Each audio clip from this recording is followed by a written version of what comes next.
education. Organize, and make we flex wise. Tell the youth them free we straight from wrong and heal Selassie I. Analyze and organize, and spiritually mobilize. We need salvation, no need no mansion in the sky. The Morning Stew. Lisa Love, the Groove Master, and Mr. Frisco. Big up. 96.5, make we fly. Always make the people organize and centralize, and strategically mobilize. Element of surprise. Like a wheel and no small fries. Watch the rise. Watch Rastafari. Get over. Make Babylon turn over. Get run over. Roving with the rover. Organize and centralize. Highly isolated.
It's Tuesday, that's what they say.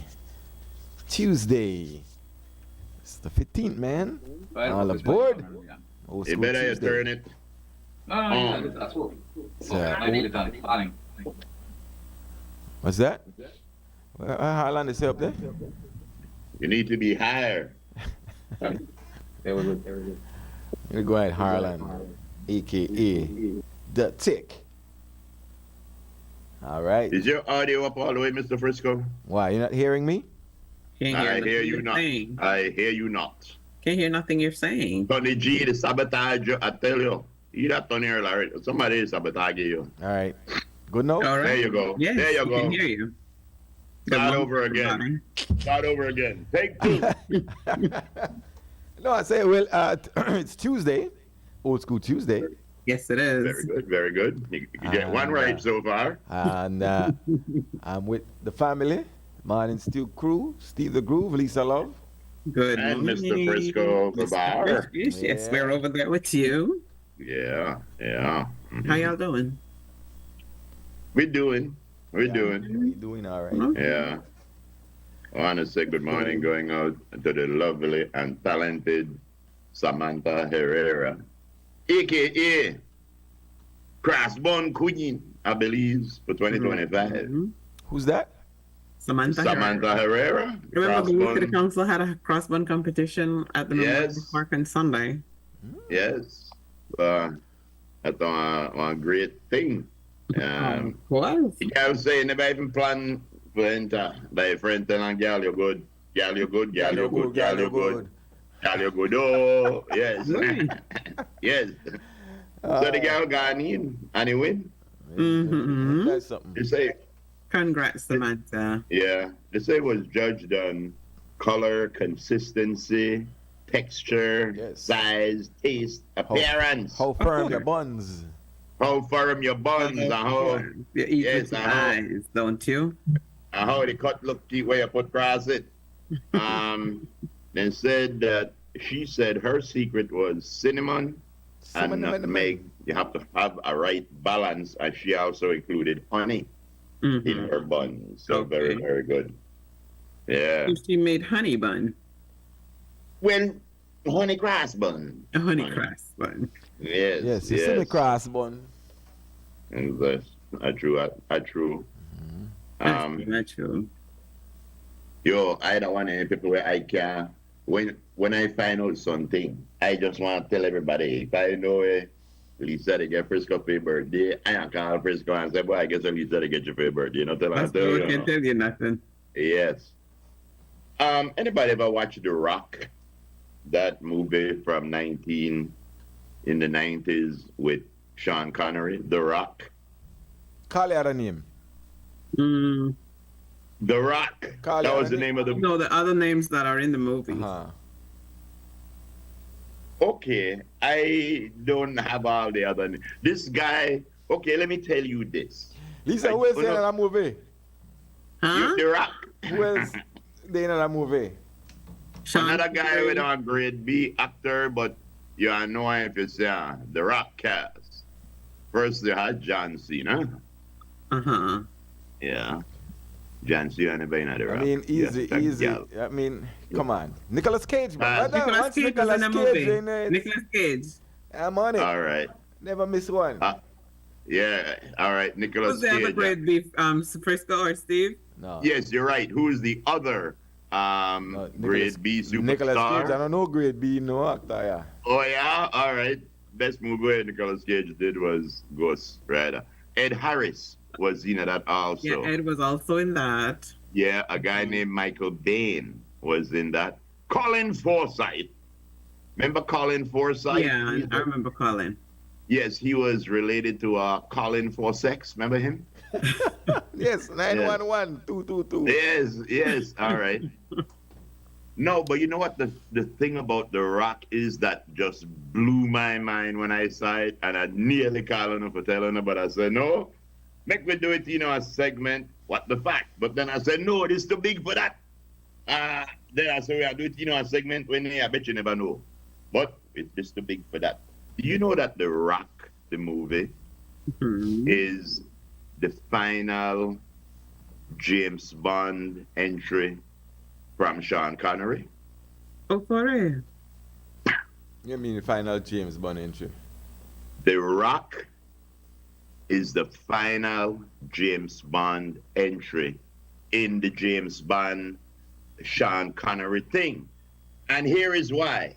This one first of all, I can't give you all of the details about that, but when you get a chance, go on YouTube and type in The Rock is definitely a James Bond movie. And the reason why, first thing when they do, they lined up the dates of the individual James Bond movies that he did. And in The Rock, this guy went named John Mason, they in The Rock from 1972, I believe, until 1995, he was in The Rock, Sean Connery. His name was John Mason. John Mason has no history in the U.S. or in Britain.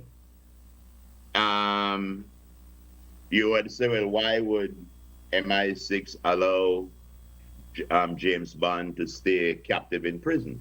Because we know that MI6 always disavows knowledge of any of their people if they get caught. Remember them even try to kill James Bond one time when they're on a train to fight somebody? Anyway, the first two Bond films and The Rock is a perfect timeline for Bond being in prison and escaping. Bond escapes The Rock in 1962, continued being James Bond until 1971, until Diamonds Are Forever. In Diamonds Are Forever, he broke out of prison. The same guy, Ed Harris.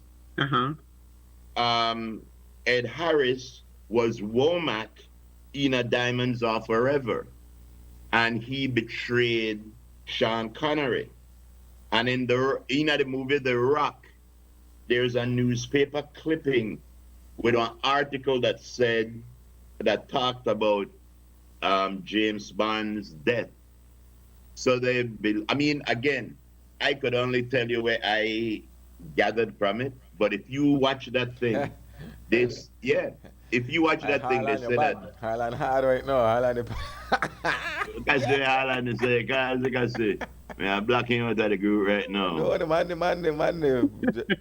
Show us some footage of the movie just in case y'all forget. Just in case y'all don't know what is wrong with Steve. Yeah. And also, we can't see it, but yeah. Nah, I forgot watch the Rock No because see this is, yeah. I know. You gotta go back and do that. There was one scene when Ed Harris walked up to John Mason and said, "Name and rank, soldier." And Sean Connery laughed. And he said, "Captain." And they said, but no, Sean Connery, James Bond was a commander, not a captain. But they said all of that was his role as John Mason. When they arrested him in the United States, he was under the alias of John Mason.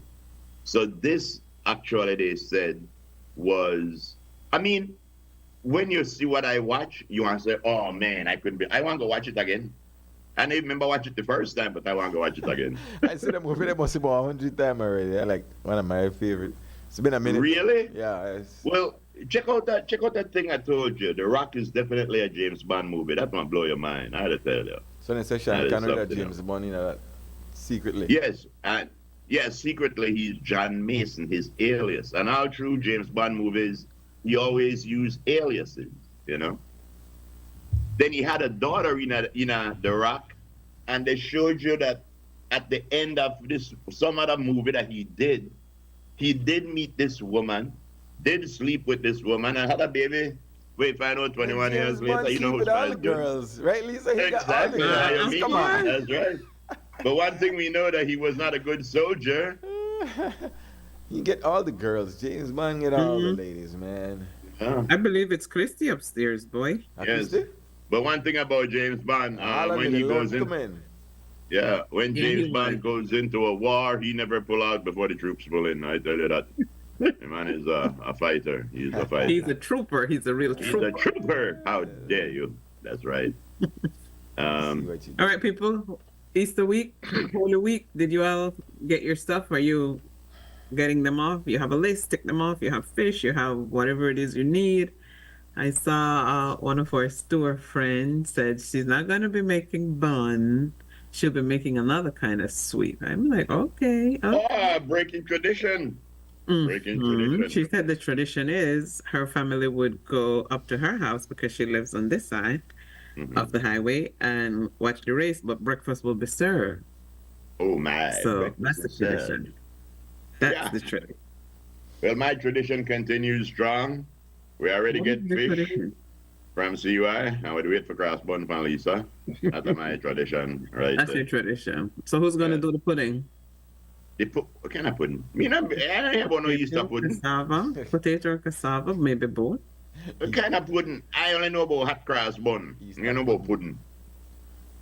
You don't know about potato pong? Yes, but that's an Easter thing, no? When do you do that? Anytime I want it. Oh. Not specifically for Easter. Oh. Are you talking about the potato pone or the potato pong? I catch up on none of my movies in yet. I forgot to pull up something. Right. We're failing. Okay, potato pone. The pone. Go watch me some 20th Century Fox. 10 Commandments. I don't want 10 Commandments first. I forgot to put something else. Yes, I did tell you. I watched the movie. Ben-Hur. We only have. They got Samson, Ben-Hur, 10 Commandments. I know they have a couple more. Yes. The one thing that I hate, I don't mind it as much like white. I don't mind white Santa Claus, but I can't stand watch white Moses. I also like watch white Jesus. I like my favorite Jesus, the Robert Powell. Robert Powell, the guy, he to me looked like where a white Jesus would have look like if Jesus was white.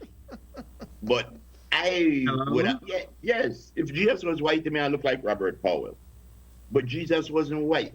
Jesus wasn't, I know I said Jesus was black neither, but Jesus was dark. Jesus had like nearly like my complexion. Well, I think if you're really into the Christianity, you know what about color skin. Right. Oh please, that's the way they tell we now, like turn the other cheek. That because why? You matter to you the color skin, with the arguable skin.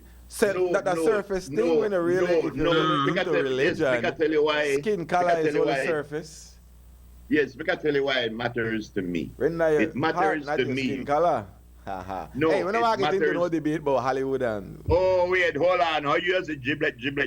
You know why it matters to me? It matters to me because if we know better and there are people out there still who's supposed to be teaching us and they're still perpetuating that myth. And, you know, I can tell you what happened to me one time. There we go. Again, if you're a Christian, you don't worry about color and no skin business. Okay, I can tell you why it matters. There is a church in Crooked Tree that they invited me to, and I went there a few weeks ago. Is that the Baptist church? I don't know what name, but all right, you call her. Only one church. Anyway. No, boy, that's the church you talk about the most. Yeah, we got about five. We got about five. We got Baptist, we got Nazarene, we got Big Pan, we got Wesleyan, we got Seventh-day Adventist. We nearly got more church now we got people here. But anyway, I walk in at the church, the Baptist church. And when I look up on the wall, I saw white Jesus. Okay, no problem. And I see white Jesus in every church. But this white Jesus was from the Sacred Heart denomination. No, that's no Baptist, that's Catholic. That's one now who the Sacred Heart sect, no whole other sect. No, this be in a Baptist church and the whole Baptist mission may come the next week. So I gone to the head Baptist in charge and I say, yo, dude, if them white people come here and see that, they hang up there. They are cut all on the funding, they are pray for one, and they are worry on the top. So try to take that thing down for me. And you have to go around it. And they took the thing down because they realized the error of their ways. But what I'm saying is, the color of Jesus no matter to me, just like the color of God, no matter the sex of God, the sex of Jesus, no matter to me. But what matters to me are the people that perpetuate the myth. Well, that's a different conversation. Yeah, right. Yes, well, okay, you see that? That's what I had to say. I quantified my statement. You see? But anyway, on this day... A lot of people said they're not Christian, they're not Christian, none of that. So. Of course. If you want to see the biggest sinners, go... We can't worry about that. We're not worried about that yet. That's right. That's why when I give my offering, I don't get the preacher nor the people who collect it because I don't trust them. But who do you give it to? I dash it up in the air and God keep where you want. But yes, throw up in the air, we call down for you. God keep where you want. Yes, today. My goodness. Today, over 2,000 years ago, we tell you what happened yesterday. You just gone and whip the money changers and tell them get the hell out of my father's church. Today, Jesus gone back. Tell him, oh, I think I'm afraid for, you know. He come back and he met and he confronted the leaders because just like what we saw in Belize the other day, I can get Frisco's ire up. Just like we saw in our political realm, somebody came, those in power rejected him, and he left and they remained in power. And that's what happened. But he also gave some of his best parables. I don't know why Jesus spoke in parables, least, but he spoke in parables. He gave the parables of the 10 virgins, the parables of the talents, and the parables of the 2 sons. I don't get into them because some of the sinners and backsliders' head may explode. But let's go just say with the 10 virgin. 10 virgin, the wait to get married to one man. This is in Christianity. 10 virgin, the wait to get married to one man when none of them don't know. So all of them gone up there with one lamp. 5 of them carry extra oil for their lamp. The other 5 carry extra makeup. So now, when the man come and the one go get married, he can't even see the one there when a lamp run out. Well, but he saw the ones with the lamp. And they went to the church. I don't know which one of them married or if all of them married. But that's why part of the song come in. Give me oil in my lamp, keep it burning. Give me, remember that song? Yes. And that's another 60-second sermon from Dr. Bob. Groovy? Yes, Dr. Bob Jennings. Dr. Groovy one. Yes. 2 days in a row, no, Lisa. I tell you. The man but there that's true. on. You know the one with the two sons? Through the farm, Holy Week. Through the farm. Yes. Where, like the parable of the 3 sons. There was 3 sons. One named Kareem, one named Karil, and one named Dano. The father gave each of them some money. And he tell them when to go do what they want. Well, my name. Karil gone. And to keep his money safe, he bury his money and he hide it. Dano and Karil gone and invested their money. Into the same person. I make who? What? When Kenyon Karil, yes. Right. Oh, all right. Kenyon Karil and Frisco. And Kareem. Yes. And Kareem gone and bury his money. So he's safe. Dano and Karil. Kenyon. Yes. Kenyon, man. Kenyon, yes. They gonna invest their money. And when they come back home, they say, I say, what do you do with the money? Yes. I say, stop you. No move him out. Yes, coop him out. I say, what do you do with the money? Frisco, Kareem say, I bury mine to keep it safe. Kenyon and Dano say, yo, we invested ours. Right away, I say, Frisco, get the hell out of my house. You're gone. Because, you know what the moral of that parable is? When God gives you a blessing, use it to multiply. Do not hide it. Do not hide it. Use it and multiply it. Yes. Tell me how old are you again, Pastor Cruz? Not be stush. Yes. Yo, how old are you, Steve? Yo, I can tell you something. Jesus come and say to the group, let that now son be stush. Yes, let not thy son be stush in his activities. Take your blessing and make it rain. Yes, make it now rain. Make it rain. Steve. What? How old are you? Who I know? I want to first tours. 63. There you go. No, 62. I don't even know. But anyway, you know, they say when the man turn the water into wine, they say a big party may go on. Yeah, yes, party. And they run out of wine and they got, say, come on, Jesus, come on. Yeah. Hook me up. And Jesus said, no, normally I don't do this, but I will. Touch your water. Keep the party going. Would you like Manischewitz or just a little rip? At least. Man, touch your water, touch your barrel. Yeah. Normally I don't do this, but I will. Keep the party going. Right? I don't usually play. But straight ahead, all the way. But when I do, when I break, yes. Keep the party going. I'll tell you this. I turn water into wine. You know, when I find a song like when Rima came out, what is this? Calm Down, right? When there's a song that I like, I either listen to the person that does it, but then I go into this rabbit hole where I either type down, all right, Calm Down by Rima, then I'd type cover to see how everybody else did that song, just so I could get the full. And the same thing with anything I do, including religion. I went into a rabbit hole with religion because I found it very interesting, and I learned things that people should be telling us, but they not tell we, and stuff like that, you know. The wedding. You have our stores cracking up, man. Herman want to give. But that's true. But that's true. The wedding in Canaan. The wedding in Canaan. First of all, the first thing I want to notice about that wedding in Canaan story, they never mention whose wedding. They said Jesus was at a wedding in Canaan. Wedding. They ran out of wine. And they came to Jesus and said, yo, me bale watch ya, man. Don't only snap your finger, do something. Touch the thing. And Jesus said, okay, I want to do it. No, he said, normally I don't do this, but normally I don't do this. But, keep the party going. Yes, exactly. We like the way. One thing we want to know that Tony G they play for that thing there, complete with the robe and the LeBron tennis. But somebody want we're not take the first segment, but all right. But the one thing let me just finish this up. The reason why they went to Jesus, if you just read the Bible, that's a holy thing.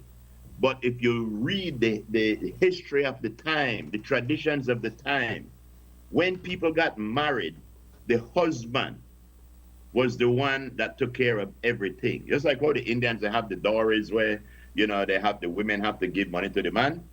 Back in a tradition for those people, the husband took care of everything. So if the food ran out, then go into the husband. If the water run out, then go into the husband. Mm-hmm. If they don't have enough entertainment, then go into the husband. If the wine run out, then go into the husband. All that is about that, because I do want to make it. Well, I know I got no problem get up there. I telling the truth. I telling the truth. Well, I mean, anyway, if the wine run out, that's exactly what you're going to do.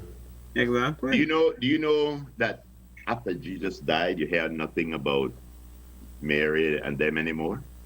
But do you know what happened to them? According to some history, do tell. There's an island in France called the Isle of Mary, where something like that, where they said that either a few months or a year or so after Christ died, Mary and a little girl and somebody else showed up in this place, and they recognized her as who she was, and they named the place after her. But the thing was, she had a little girl. I know they said that for who. I don't know if the league got me drinking wine, but hey. Time for a commercial break, Julius. I do believe so. I beg you. 10 minutes over, Drew. But yes, Bible class is done for today. I didn't tell you, my boy. Dare you. Goodly refresher. I don't remember half of that stuff, so thank you very much, sir. Yeah, that's the thing. That's on Sunday school finish right there. Mm-hmm. Yeah, we touch every topic. We touch every course. I'll be guilty for saying that. I don't really Bible verse and a lot of the stuff from school days. Probably forget how the story gone. You got any in a recent memory, so good for you, sir. No, yes, but you know the wife at the time, Adam, I pick me and the pastor tell me that is not impossible. The pastor tell me, this valley hold up your hand and bust up my ocean. That's impossible. That you can't do. So what I found out was in 1914 when German army crossed the same place. Okay, so if impossible, how about they build the pyramids and other stuff, unworldly events around the world where people still the question how it happened? The aliens, we know that. Good. So again, if you describe the two things, it could be the very same thing. You ever see the rocks in Machu Picchu? If you made in 1500 BC, and you see a spaceship, you may call it chariots of fire too. Chariots, yes. Oh, and when the Bible tell you about Elijah, he went to heaven in a chariot of fire. There you go. What do you translate a chariot of fire in? A spaceship. Exactly. A SpaceX gone through time and catch up. When you come back at that, but then people are going to space and come back. Oh yeah. Boy, some artists. Please, could Harlan or Christy try get the audio of them coming down, and I want to hear Gail King, the ball in the background, the holla. Gail King, the what? To God, try to find the audio, please. I think that joke. Do you think they soil themselves? I do believe they come back soiled. She soiled her attire. That's space soil. They tell you how the aircraft will land gently with a little puff of dust. That thing hit must be like 50 miles an hour. That's a boom. You said, oh man, we got to show that again. We'll be right back. Tired of replacing light bulbs? LEDs are what you need. LEDs last up to 30,000 hours.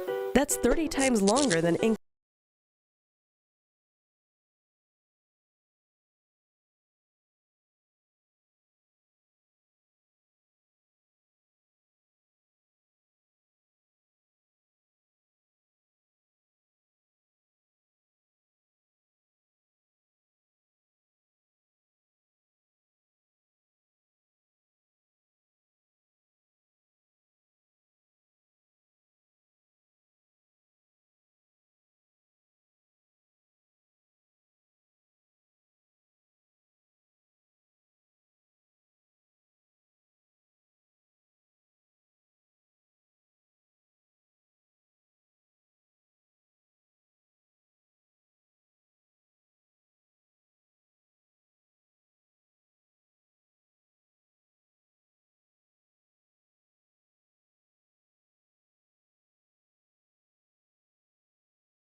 Yeah, okay. In here. I'm communicating with some of the listeners. Oh, Harlan.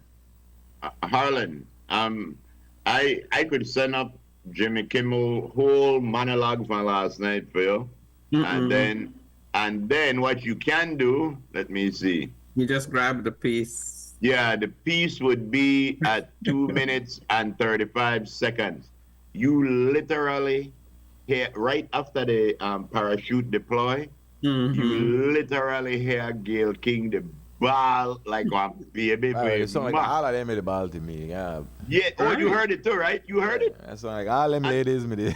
Yeah, and the funny thing is too, when the plane landed, as one of our good listeners reminded me, when the thing landed, I try showing how soft it landed, Harlan. You know, get raised if you do that. When the thing landed, Jeff Bezos ran up to the Blue Origin and tumbled down. The man run to the thing for looking at the window and fall right down by the face. Jimmy Kimmel said, as one small step for mankind was too big for Jeff Bezos. Something like that. But yeah. I sent a pickup there. So the Belize Premier Basketball League. Yes. The BPBL. That's right.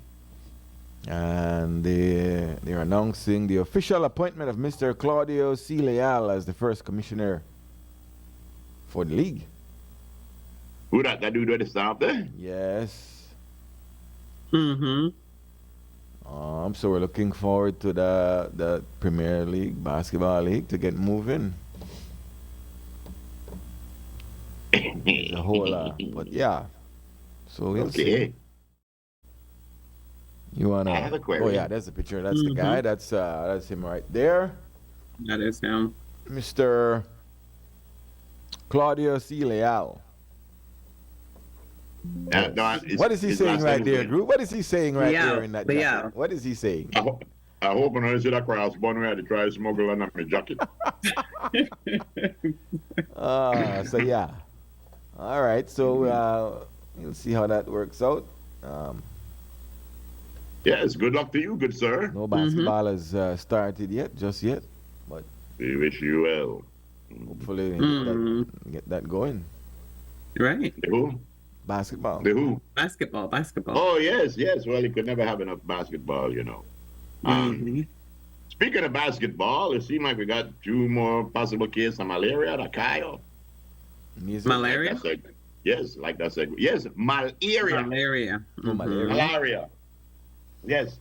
And what the doctor said, Ms. Musa. And one of the horsemen are pestilence, you know. Yes. Mosquito. They're riding. The horsemen are riding, sir. Yes. But she said that when a country said that they're malaria free, it doesn't necessarily mean that they're malaria free. Oh yeah, at about 2 minutes and 35 seconds, Arlen. Right after that little flash on top of the ship. Yeah, they said about malaria that it doesn't mean that when they say you eradicated something or you're free of something, it doesn't necessarily mean that you don't have none. It means that there's a threshold that you went under, that you went below, that they could say, well, by all sense and purpose, you have controlled it. So right, thus far. Yeah, thus far. They are keeping an eye out, though. And again, these cases, just as a couple of the cases with Kayo, with the, sorry, not with Kayo, the other cases that we had with measles were in Kayo. We said that yesterday. Yep. Of the people that got the measles, 15 went on the trip. 13 of them were asymptomatic, meaning they didn't have nothing. They did not have. 11 of those 13 were vaccinated. Yes, the audio, sir. And and the 2 that got it were unvaccinated. So and just like when COVID came around, it's a common sense thing. You know, it's a common sense thing. Just get vaccinated and done. Every now and again, we love our Americans because they go about and they invent and they explore and they capture and they whatever. We can play the video. Play the video, sir. Yes, here it is. I try to hit the audio loud, people, and listen to Gail King. You can tell that Gayle King because that no one black woman scream, white woman no scream so. Yeah. Parachutes deploy from the crew capsule. Those are like the guide parachutes. There go the drogue parachutes. Just free falling right there until those drogues came out. Did they just a fan thing, another first. How much money you see, they pay for that? That's the one thing about Elon Musk, adventurous, because Jeff Bezos for his ship named the work good and he already get Captain Kirk for going up. Now we get Katy Perry and Gayle King and stuff like that. It was just one. See, we still do work. How much money they get? I mean, how much it costs to go up? Well, I don't know if they paid. Okay.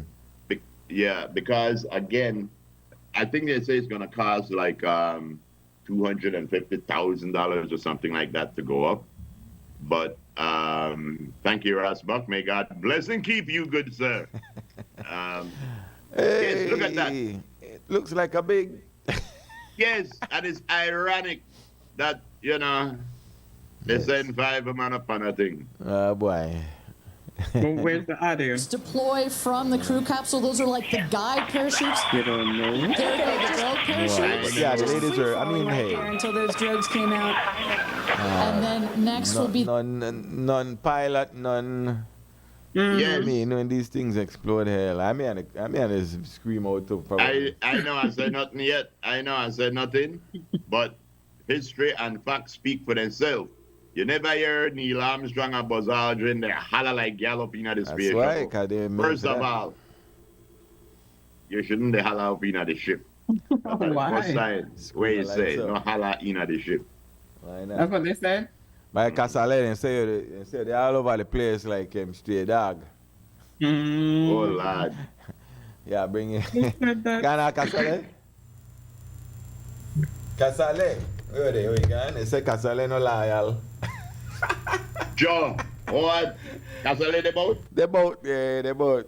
Yeah, but all right, good. So we have to get a block for BW then. We have to get a block for BW. Yeah. So we can wait for And Mr. I keep telling y'all. Mr. Ordonez. Yes. Andrew. Couple of things. Andrew? Andrew. Big man in the bike game. Big man in the bike game. Yeah, we're going to hear from him. That's right. Sky is saying good morning to us. Also, Herman. Good morning. Myras and Rods. Good morning. Yes. Ross said good morning to me too, but all I want to tell Ross, that don't Gayle King.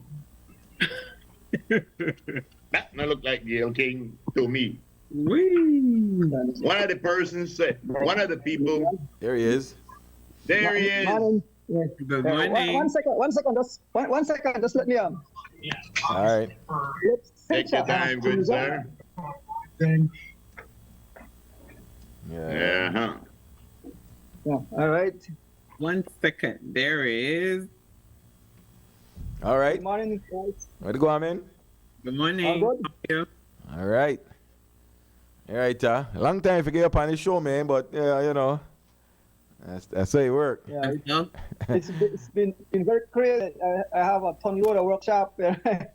Yeah, man. No, but hey, me, I agree with the one now. Maybe at least like, what is it like the day to day, especially close to cross country, the bike shop? What happens there? I think he told us one time. I remember. Maybe me. But go ahead. Well, the energy. I mean, you could feel that energy, that excitement in the air. Whenever Easter's around, Easter without the whole Saturday cross country, and this race, they have a rich history, and he have caused a lot of excitement, especially over the years, getting more and more popular all over the world. So I'm at the bike shop. What happened at the bike shop like right now? Like the bike shop, it's a bike coming into service, or rider coming in to ask who is the foreigner coming in, things like that. So that's what he told me. That's what I remember. At what time in the day do you say, "Oh man, pull down the gate with shit"? What, you know something? I have to go I have once I don't have a engagement, I have to go until 9, 10 o'clock, sometime at midnight, sometime just to try to keep up. Man, one thing I could say about you, Andrew, is that you are dedicated to the sport. Because if you're not dealing at the bike shop and getting ready with all the riders coming around by you, even when they're day off, you the broadcast race. Even when you're day off, it's not your day off. Yes. Yeah. So true. Mm-hmm. Yeah, man. So, well, really quick for people who might not know, how when I say Donors Bike Shop, everybody know what that mean. But how your spot become like the focal point where part all riders and cyclists go for whatever it is they go there for? How did that come about quickly? So as usual, cyclists tend to like to get at, just like how guys who follow basketball will get at a barber shop. Well, cycling, the cyclists they, after races or before the races, they gather, especially if they come from service and bike, they chat about races, and then other riders would come off on their lunchtime or after work, chit chat. So it can become like a meeting for it's a hub bullet, right, for cyclists. And so over so many years, decades, they come by and chit chat about the races.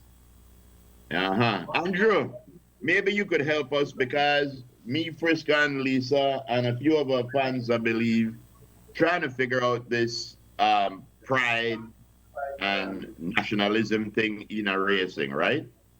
Let's go say there's a race where one breakaway happened. The race, the winner, in that breakaway, 5 or 6 people up front. In that breakaway, you have 2 foreigners, you have 3 local riders, right? The idea that in the back of my mind and some people's mind is that, why don't we train our riders that in a scenario like that, even if the 3 Belizean riders are on different teams, work together to get in front of the foreign riders, then we could compete. But it seems like that's our breaking point. Like when we get a situation like that, our instinct tell us it's not the 2 foreigners that we have to defeat. Our instinct tell us that everybody wrong we have to defeat. And like we don't realize, make we work together. Forget that front, then we could war then, Why do you think that is? Or is that a good Great question. All right, so it all stems to the team strategy, and some of the riders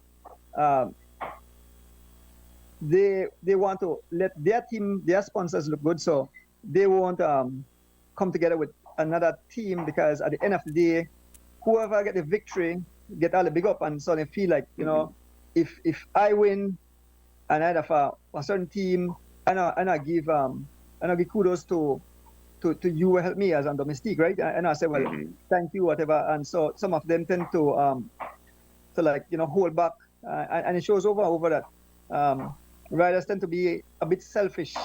They don't think about, and I can't blame them, because like they always mention that fans will get upset and said, yeah, one riders on team, but they don't contribute as much. This is a very expensive sport, and if a sponsor put $100,000 into cycling, he doesn't want to hear that. Oh, I helped this extra ride, and then they get the big up. So I think it comes from a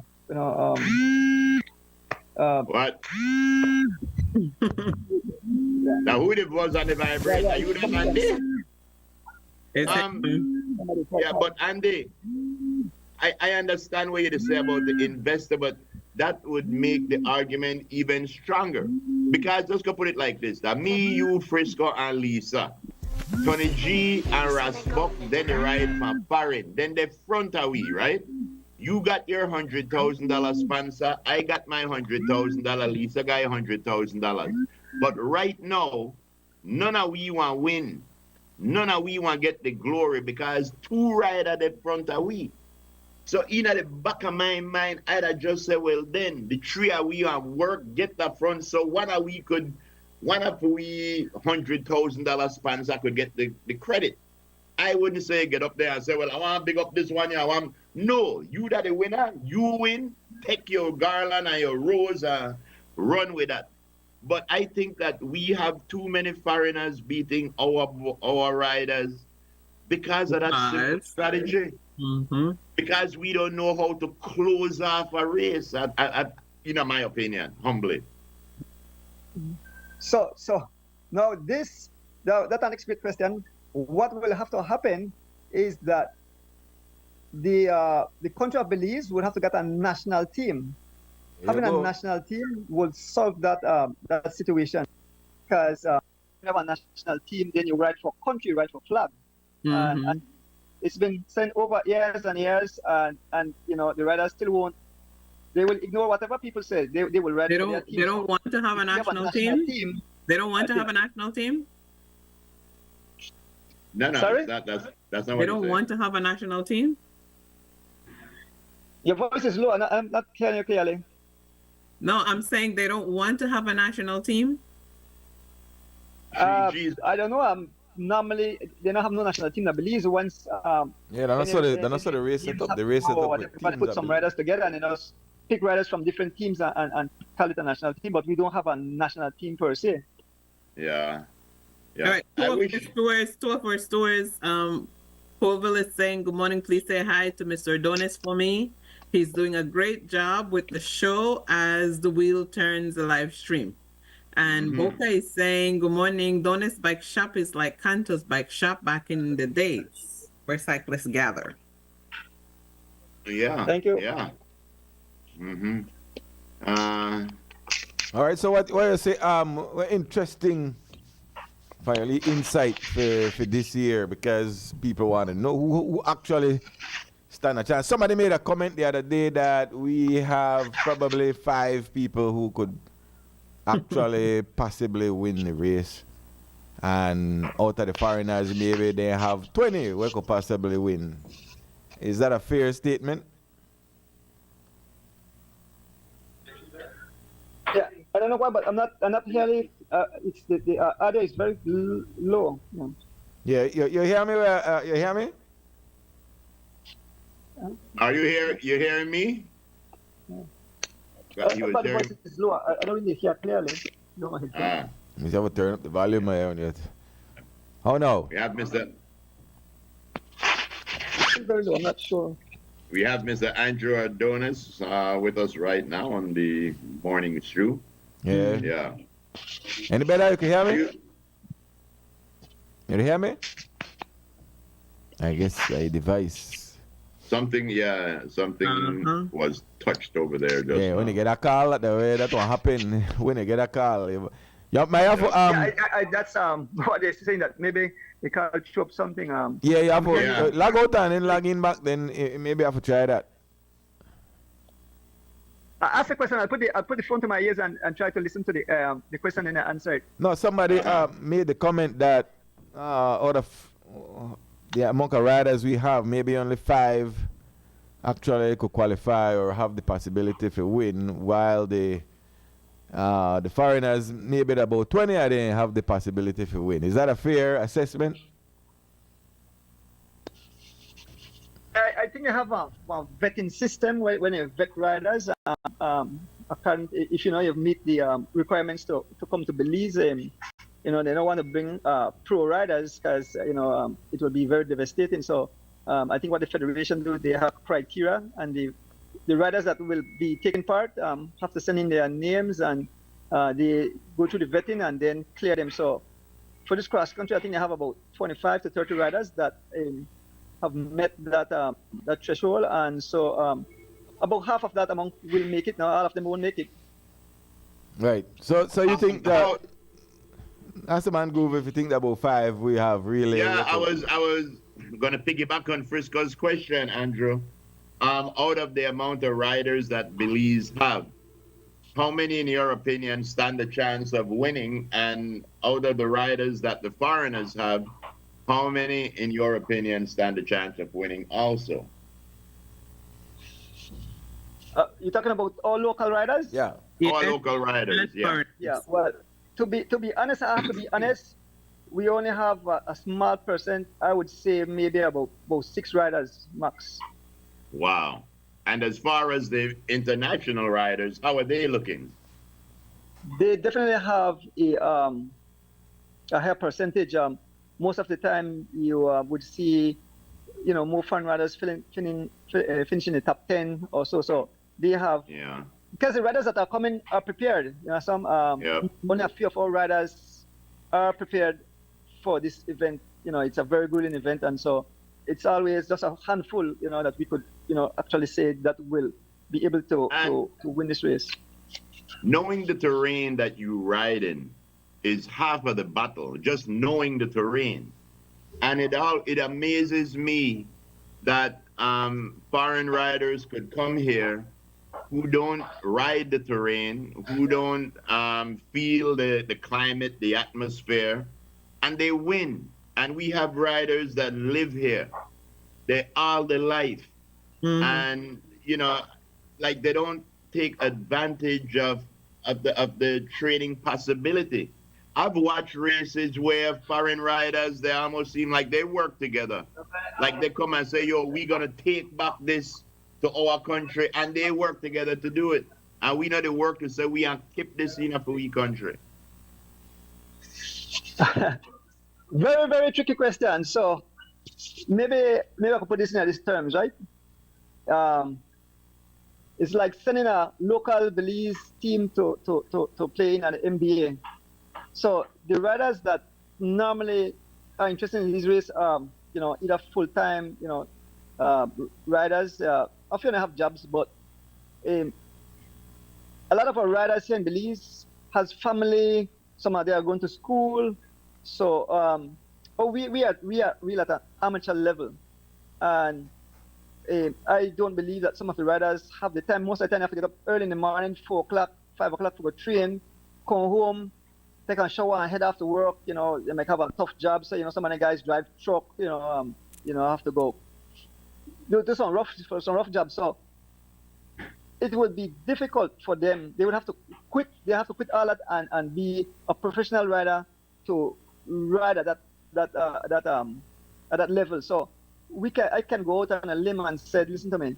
We know it's a harsh statement I have to make, but most of the riders in Belize take part in the cross country just to say, I took part in the cross country. They know their chances of winning is slim.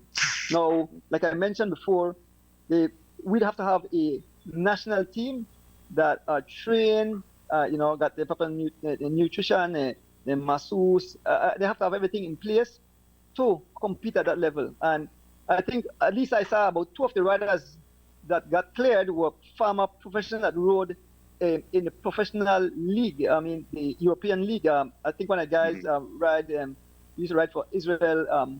On an Israel team that is a professional team that takes part in Tour de France and those is.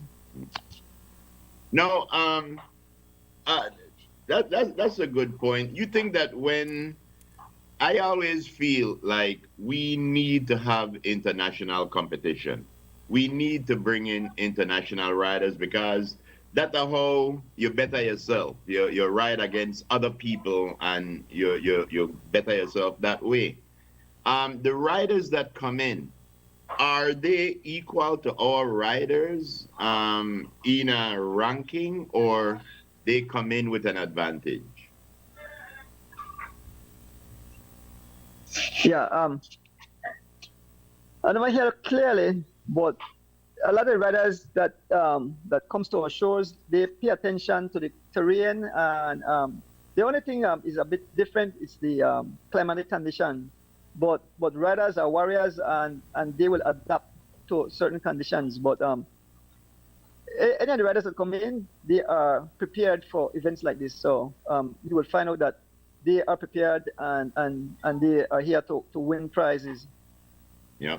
Well, the cross country, everybody look forward to the cross country, and it's one of those things that, like Bolito, you're there in it and you want to win bad.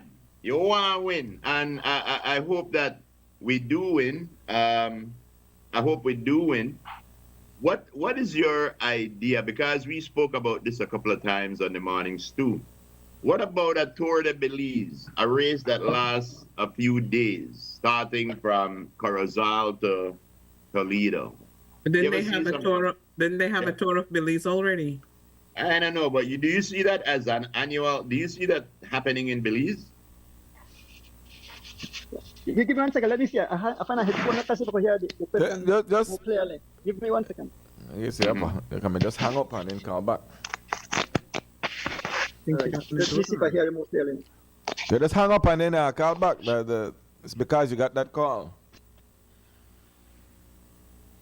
He's connecting the headphones. Yeah. But yeah, We are chatting to the legendary Andrew Ordonez from Ordonez Bike Shop, giving us a breakdown and some insights on the race coming up. Yes. We can't hear, you know. We can hear him. I said the man got on a UDP, PUP headphone. You notice? One side of UDP, one side of PUP. I think you hear me now, though. Yeah, we not hear him. Oh, but we can't hear him. Oh, Andy, you have to hang up and call. Just hang up and call back. Call back, yeah. No use the headphone. No use the headphone. Yeah. No use the headphone. That's you can right. hang up and call us back. Yeah. Exactly. We'll be here. We got nowhere to go. Yeah, We're waiting. Yeah. Let's hang the man up in Harlan. Yeah.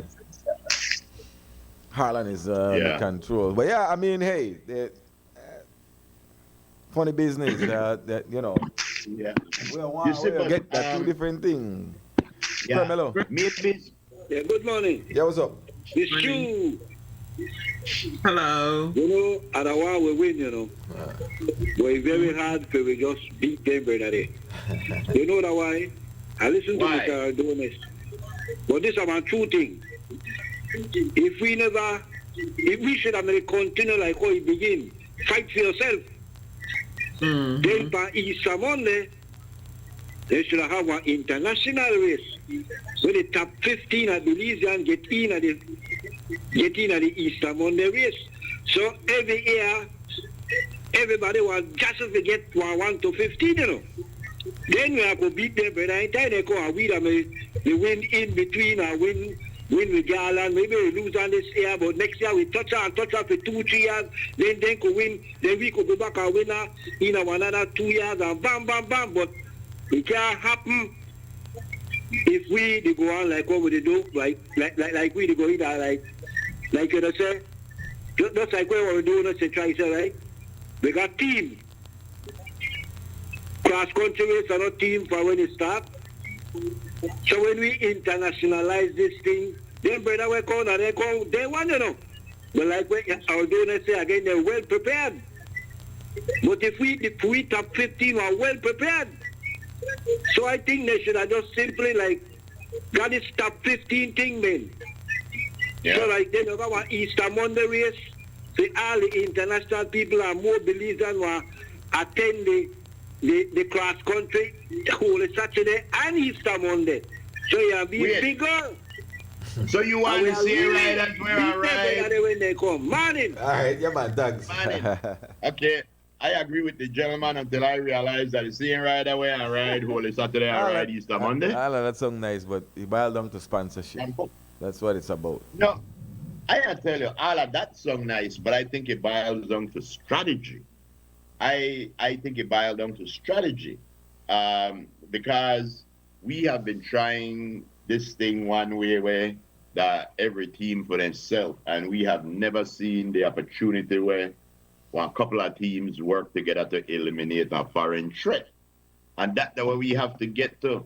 Once we could eliminate the foreign threat and make sure that the garland stays here, make sure that the person who sponsor all the big money get the praise on the podium, the only way that we could do that is to either become a whole lot better than we are right now, or learn how to ride strategically as a individual team. But when time for we come together to get rid of an obstacle, we come together, get rid of the obstacle, and then we are war again. You know? Anyway, we are here waiting for Andrew Adonis to call back to We have a question for Andrew when he gets back. Yes. But yeah, I still want to hear about I wish we had a look into that Tour de Belize. That would bring a lot of money into the economy. I believe it's sponsors though. You need a lot of sponsors. Oh, of course. Well, if you're gonna be in Tour de Belize, you need sponsors. The people where they come here will have to get sponsors to come here. But all right, so you know what I do, guys? Make me take a quick load so we could reset and try to get. All right. Yeah, we have to log out as well and then come back. Just a couple of 1 minute. Oh, for real? Yeah, right. I go. Yeah. We have to log out. Yeah. Me know the log out. Me know the log out. We'll be right back. Okay. All right, we're back. Let's reset.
Boy. All right. I got we know. We were racing to get to the to get this problem fixed, and we got it fixed. Hopefully, they have a better Andrew. I didn't hear, but I don't see the video. Oh, well, they're right there though. But yeah, your camera went off. I don't know. Yeah, it was on. I think I have my own phone. That's what I'm saying. Well, that's what I asked about right there. What would it, so I got one question now. With Alio, you've seen the races over the years. What are one thing you see where we could probably improve on with cycling in Belize? What's one recommendation, one pet peeve you to say where you don't want addressed? So run a question back me again. Sorry, run a question back me again. I say over the years you watch all these races year in and year out. What one thing you don't want to say happen? Like one thing will always bother you by watching these races. One thing you don't want to say change or happen. But your perspective. Yeah. Well, over the years, the race have definitely evolved in that international event, and I would want to see the fans show more love for our athletes, respect them. You know, some of the events have caused some of the riders to give up on racing because you know the some of the comments you see on the social media, relay riders, they try hard. This race have evolved as an international event that the big name cyclists can come to Belize and take prizes, and people are very unhappy. But it's a beautiful event. It's an international event. We, every year we get over 100,000 views just to see this race. So I would want to see that we in Belize have a national team that can defend come Holy Saturday and try to keep fans happy. Yeah. The other teams they come as teams. They come as individual teams. Yes, some of them do, but some of them come support some other riders. If you notice, the Legion of Los Angeles, they bring in their support crew to try to secure their win, and At one time, they used to allow local teams to bring maybe 2 foreign riders, but they have cut that out. And so the local teams have to, on their own, they would have, fight the battle. The drawback with a national team and a race like that, though, would mean that if we had a national team, riders would come from individual teams in Belize, right? And it would probably be the best riders from the individual teams. So if you take out the best rider out of 4 or 5, 6 different teams, then what would be the incentive for those teams to then get out there? I know we need one national team to go out and defend with. Of course. But here at home, a national team would have to end up to compete against some of their own teams, wouldn't they? That's so true. That's so true. Well, because Belizeans are so patriotic when it comes to the whole Saturday cross country race. We have a saying that they are more patriotic on Holy Saturday than even 21st of September, which is our Independence Day. And to have success, you would have to have a good team, and not just a national team, maybe a team that is well fitted with excellent riders, and that would take the best of the best. And so that team would be very dominant when it comes to the local scene. That others would be devastated and say something about race anymore because the guys will beat me up.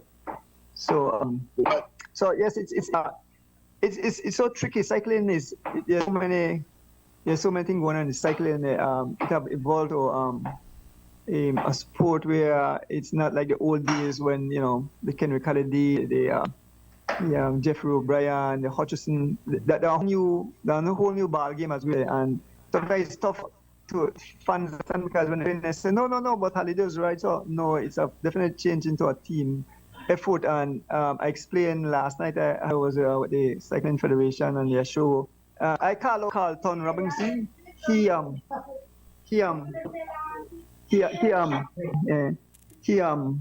rides for the Anthony Mala Digi Alliance, and I asked him the question, Carlton, who is the leader of the team? And he said himself. So the team, the Anthony Mala Digi Alliance, all the rest of riders, the Pope, the Goran Gable, all have to lay down themselves for Carlton, and so each team would have to support their captain or their leader. So that's how the game play. It's a team sports, and so the local teams would have to go all out for their leaders, and that's how I get result. At least if you have at least 5 teams, we have 5 good riders at the front of this come whole Saturday coming into the finishing line.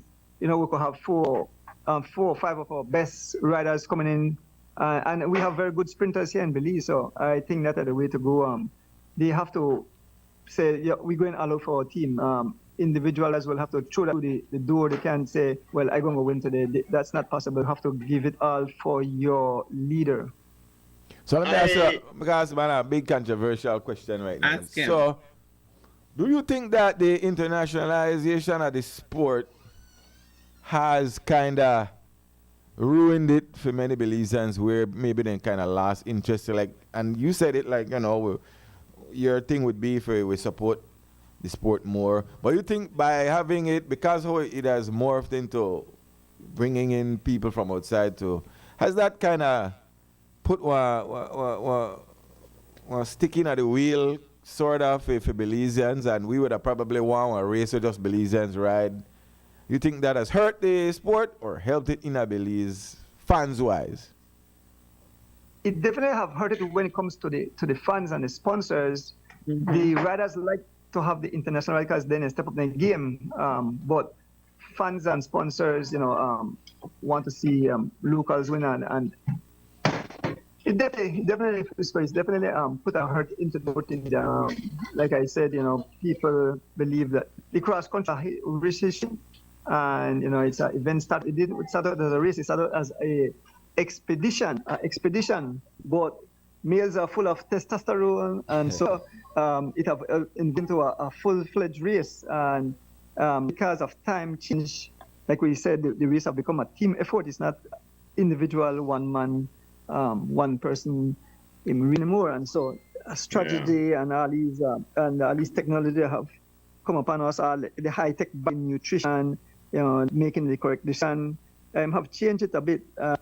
It's like 50-50. 50% of fans will support it, and 50 don't. So you find the more old school fans are just into abilities and winning every year. Yeah, but that's not going to be good for racing on a whole, because if we want to race in a bubble and look at ourselves in a bubble, I said this is the best in a bubble. That's good, but you're going to remain in a bubble. If you want to grow, you have to have international participation. So that's a price you pay. But no, the thing is, we realized the race changed, but our strategy didn't. And I believe that we have the riders to win. It's just that the strategy that they are being taught, I think, is flawed. People are right. There is no I in team, but there is an I in win. And it doesn't matter if you're on a team with no I if you're not getting the win. So when we realize that year after year, people are coming in and beat us, and we know that we have good talent, then the only next idea would be change with strategy. Change with strategy. I know I put you on the spot like Lisa Wanta do. What? But if you were to make a national team, I know I say give me all the players you would pick. Just give me your top 3 players that you would put on a national team. Man, make it give you 6 riders here. No, because no. I'll tell you why. I'll tell you why. Because a lot of bikers pass through Andrew Shop. And you know what, they go in there and say, oh, you never pick me. So if we make you only name 3, I could say, well, if they make a name 6, I name you. So when you get a man out, room for error. Oh my goodness. Yes. Already giving him the out. Yes. Yeah. So you're great question. I know faithful for the question. I want to answer now, Bill. So whenever you the best for each team, you are picking leaders, and so they might not be the best domestic. So you have to sum the team and say, okay, who was the best domestic for the race that run in the tropics, right? And it not necessarily be a top rider from a team that will, because you have to have a good like I said, you need the person for carry your water, your food. If you get punctured, we'll give you a bike. And if you have lone winners, lone sprinters in a team, you don't really have a team. You have lone sprinters, and then going through the back door as soon as the pace picks up, so you have to have support. Yeah. And so I just can't say, oh, I want to pick this one, I pick that one. But the guys that are riding excellent are young Derek Chavarria, aka Phenom, Javin Gonzalez, Oscar Quiros, Carl Thompson, Giovanni Lovell. Even though put this name, Baron Pope would be one of them. He's a super lieutenant when it comes to making decisions. You understand? I want to file a formal complaint. All right, we have 2 questions. We have 2 questions for you, Andrew. After Steve complained. I want to file. There was a race that was held in Cricketry lately, and young Byron Pope, not old Byron Pope, young Byron Pope, his son, wanted to compete. And somebody told him that he couldn't compete because it's for amateurs. But then when the race took place, there were professionals from other parts of the country competing, and it was like they did not want young Byron to participate in the race, and he's a good racer. I just wanted so you could tell whoever did that wasn't cool, because the young man, really wanted to race. I heard it was something from this end, actually. But yeah. Okay. Yeah. Well, that was a club race. And I saw, I was supposed to cover that race, but unfortunately I had another race to cover. So yeah. And I had one half a pig on the grill to wait for your come. Man, no, don't worry. I'll still come up there. I was still up there. Don't worry. Well, the pig might not there then, but anyway. What was your thing, please? Yes. All right, so here's a question. The first one, it says, ask Andrew, where does CFB draw the line for not allowing to ride? So, you would have to visit their page, and they have, like I said, they say you can't be a Continental Pro rider. You have to be a Cat 2, I think up to a Cat 2, if I'm not sure. But you can't be a Continental Pro rider. And you can't be you can't be like pro like the guys in France, the Tadej Pogacar. So that's what part. And what did they try do that? Try keep it fair. They try keep it fair for our riders. So most of us here are amateur riders, and the max we go to like 2 Cat 1, and once you jump down, you go pro. For keep it, they try bring riders within that category that we have a fair chance. Okay, so here's the other question. It says, what is the average speed on flat roads in cross country? So recently, if you notice, they keep braking. So the average speed is somewhere around 24, 25 miles an hour, and of recent they are getting faster. So yes, it's been very fast. So seeing year after year. I mean, when I used to ride wheels, there was no guys there. They cut off 2 hours after the time. So that's for sure how much faster the race have ridden now. Mm-hmm. Well, ladies and gentlemen, once more we're speaking with Andrew Ordonez. Well, I got one question. I got one for you. I got one for you, Ordonez. So, go ahead. What kind of insider info you got? What might affect the race this year? Where people might not know because they don't got that insider info. Where you know where we don't know right now for Saturday? If you tell me I'll be an outsider thing. Well, I must tell. The guys have my belt because some of the near sea and some of the riders, those guys those guys will be cause ruction and destruction and tarmac. I mean, riders will be scattered. I could tell you from early, this will definitely be a one for the history books, and we might have a new record again. It will definitely be a rough. It will be very tough out there. So the guys have to pay keen attention. Don't worry about station price. Think about the win. Like like the Groove Master said, there's no I in team, but there's I in win. Not true. You need to put that up in your bike shop. Yeah. What I'd want as all cyclists, even though they belong to a team, it's like all the teams in Belize ride for the win and support a local. If you can help, even if you're a teammate, if you can help assist him for him, there's a break, bring him back, do that, and to ensure we have a Belizean victory.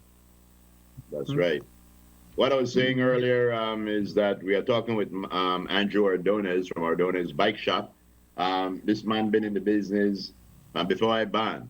This man, watch it. When I behave. Anyway, a lot of people feel like, or some people may feel like Ordonez Bike Shop just deal with professional riders. They deal with everybody. From beginners. Everybody, And if you want to get into the bike scene, that's the way far you go hang out there. That's the spot. Andrew, have you, and this might be a dumb question for me to ask, but I just kind of last month. Have you been a rider before? Yes, I rode cross country. I started back in 1980, so I rode 80, 81, 82, 83. And I got married and I left cycling and I did it in 89, but be a lot of fun. But I rode 80, I rode the Kennedy Alfred Parks. I got 10th place in 1982. My first year I came in 21st. I was that time when I had junior riders. Then I just jumped in a junior race, jumped straight into the deep water. So in my first year I rode along with the likes of Henry Kennedy, Alfred Parks, Alexander Vassberger, boy, all those guys. And I tell them they tremble that they started, but I finished with a guy named what we call Merco, Eddie Smith. Oh, Eddie, I'm a neighbor that too. I'm a neighbor. I'm a good buddy that right there. Yeah. Eddie. Yeah, and he was very nice to me. He said, "Let's you but." One lesson where I learned from a story where Andrew just tell me. What's If the you lesson? want to continue ride, no get married. Because the Oh man my say, God. give me the win. And get married. Hey, Donis. Of course, you had to do the thing for the cycling federation. That they for 1 to 10. How much you like do that thing there? 11. I think he likes it a lot. The broadcast. This is what he going. I mean, I am turned 63 this year and jumping in the back of that motorcycle like a 17 or 15 years. So this is my love. This is this is what keep me going. I just have to race and I get that rush to be out there.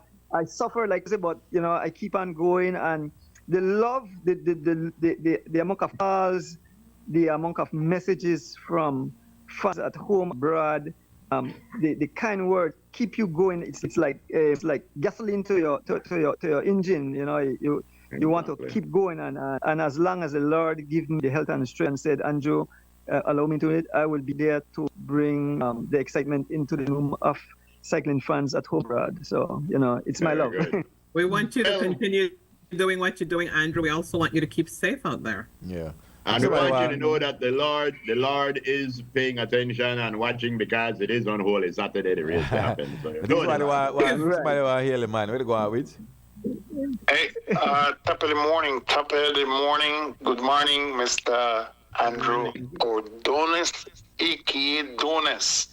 You probably recognize this voice calling from ATL.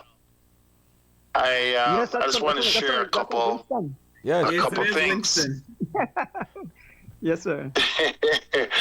and Andrew knows me. He doesn't know me. He knows of me, but he knows my brother, of course. But one day we will cross paths, of course, on a very positive note. Cycling. My wife doesn't understand it. I've tried to explain it to her. She's like, why are you watching these guys on this bike for so much hours? What's the strategy? Who can ride on bike? The same reason why she watch all the time. And you know what? When I first watched cycling as a kid, when I was living back home, that's how I felt as well. But like every other sport, it has a strategy. My interest really increased after my brother shared with me sporting a cycling event. And Donis was commenting, Donis was streaming, the tarmac was hot, Skittles all over the tarmac. He has these choice words where he really draws the fans to the sport. And my interest grew over the years through Andrew, how he breathed, he sweat cycling, and the love he has for the sport that we have come to recognize is truly amazing. He has given a lot to the sport, and he has sacrificed many times, rain, hot sun, whatever, wind, he has definitely braved the elements over the years. Right. And Andrew, I just want to tell you that we, the fans, we appreciate what you do. I know sometimes the comments online is not favorable, but we appreciate your sacrifice from your beautiful family and your beautiful wife. And keep on doing what you're doing. Like Groove said, how much do you love the sport? From 1 to 10, Groove say 11. I would take it up to maybe 50, But I know there are a lot of international participants. I see that Luis Lopez, I think, he's in town. I get to understand that Derek will not be participating. I guess Derek Chav, Baby Chav, is competing international right now. I think might be California. I'm not sure. No, he's home. He's home, BW. He came in yesterday. You're right. Oh, he is riding. Oh, that's good news. That's good. Okay, I get bad information then. Bring it on for it. We gotta let Donis go for make it finish it. Yes. Okay. Let me wrap it up. But I am thinking it's probably if a local Belizean will bring home the garland. It will be between Chav, Carlton, or maybe even Jive-In. Those are my three top favorites to bring home the garland. Donis, I have one quick question for you. Are you streaming or are you streaming under the Cycling Federation? So the race belongs to the Cycling Federation. So I just assist. I stream under their page. So it's not me behind the controls. It's a Cycling Federation. So I just do the communication for them. Yeah. All right. Well, the last coverage was very good. The females was very good. I like the split screen. I'm not sure if this federation will have any drone footage. I'm sure. I think BL did drone footage for their junior. I'm not sure the assistants now. Yeah. But I'm not sure. Yeah. All right. It would be great if they have some drone footage. Anyway, I'll let you go. Keep on doing what you do the best, and be safe out there. And we're looking forward to a Belizean bringing home the garland. Big wins. Over now. Yes, sir. Yes, man. Thanks. Yeah. Let me just share this quick with you. So how I got I said, how can I keep the fans? Alive, to stay on the live and keep exciting. So I would get in front of my mirror, and I was a very shy person, but I said, let me open up.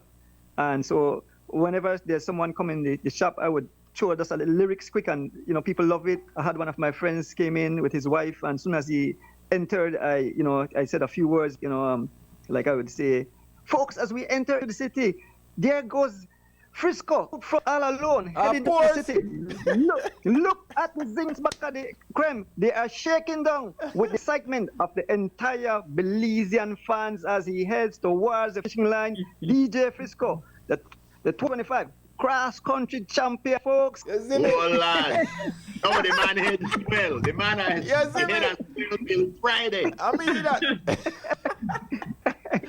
Yeah, so it's just like, just catching words sometimes. I know where part of the words just come out of my head. I know, like, I remember the year when Oscar won, I said, pass you the Baron Gong, even the white people are up, and people like say, man, that's right crazy. They said they went wild. Yeah. Well, we know BW Carl and besmirch your character. The man say you sweat cycling. We just want to know that you bathe before and after cycling. So even if you sweat cycling, you still smell good. One thing I say, Andrew, yes, man. Yes, one thing where I say, the domestique. I feel like the domestique is the most underrated, underappreciated, and should be winner, because to me, if you have to help the champion win, that means you could be champion too. And I tell any cycling team out there, if I decide to join on a team, I want to put me as a domestique. If I give a chance to Papue, I want Papue. You're going to take it. The champion where I supposed to help might be the one where they help me. Because right away now put you on that team, right? Right away. The Groove Master, something? In the professional, a lot of domestic move up to the rank of leaders, and that's how you gain that. Like you go to your job and you start to work good, and your boss say, boy, or move this position and move up, and then you become the big boss, and sort of how it works in cycling. So domestic maybe in Belize not get the shout out, but internationally, soon as you start to ride good, they say that you have talent, and then you move up the rank. That's how it works. So, well, the only reason why I mention it, that race where you just broadcast where Frisco win, that me for him domestic, the ride away into the finish line. Yes, I could have just gone across. Yes.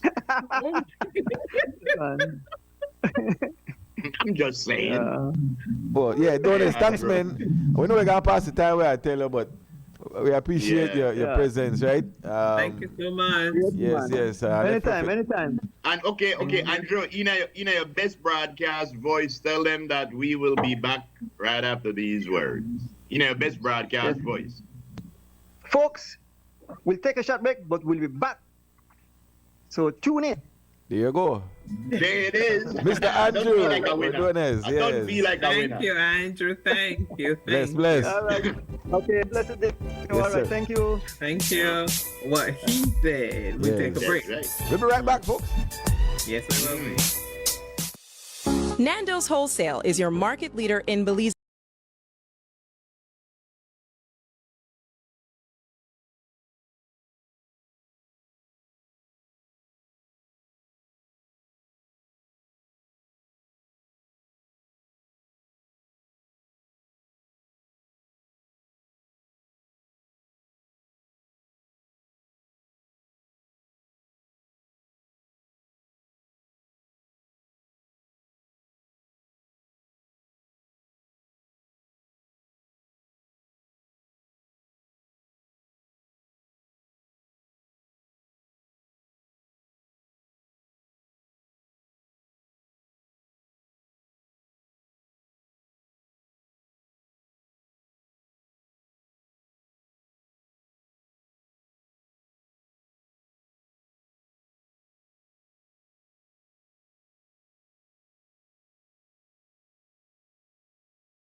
No, it's your foot coming through the car. That's the Flintstone model? Okay. I don't know what that was. I made to try to figure out that what it was. That's the Flintstone thing right there. That's what that is. Poor thing. Yeah. Okay. Very good. You know your car old when you go through the car. All right then. You might need one bottom in your vehicle. You can only pick 3. Ooh. Well, Tom and Jerry, I mean, that's a lovely afternoon. It hard to pick 3. You know, young. That does mean a lovely afternoon. If you exactly. That was Saturday morning. If you're Saturday morning look like that, man, you come up. I like Johnny Bravo. I like The Simpsons. I like Tom and Jerry. Somebody I like out of place, though. Yeah, but then I also like Batman, Spider-Man. Somebody out of place. King of Hill out of place. Pop-Up Girls out of place.